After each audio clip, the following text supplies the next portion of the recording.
visionnes, on n'a pas besoin de connaître de qui tu es fils ou de qui tu es fille. Les gens se rendent compte seulement que tu apparais et les gens acceptent ton mandat.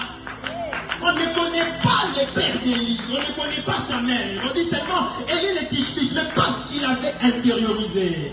Est-ce que quelqu'un peut dire avec moi, je vais intérioriser la parole de Dieu? Il y a une grande grâce dans le fait d'intérioriser la parole.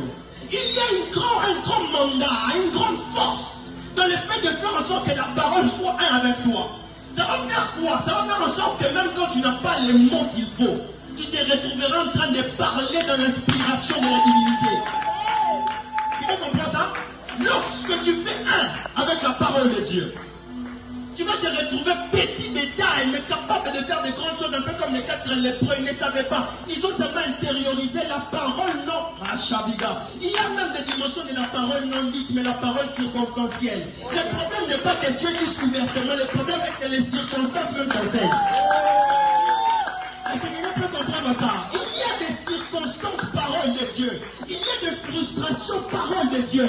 Il y a ta frustration qui peut devenir le mandat de la parole de Dieu. Dieu n'a pas besoin de parler pour qu'il parle. Non. Il y a des circonstances météorologiques que les gens qui étaient avec Jonas me disent amen. Pourquoi? Ils ont vu seulement les circonstances de la météo. Ils se sont rendus compte que Dieu est en train de nous dire qu'il y a Jonas. Ça veut dire que le problème n'est pas que Dieu te parle par un prophète. Le problème est que tu entends la voix de Dieu dans son silence. Et Dieu ne parle pas seulement pour faire du bruit. Dans les murmures doux et légers. Dans les murmures doux et légers. Quelqu'un peut comprendre ça?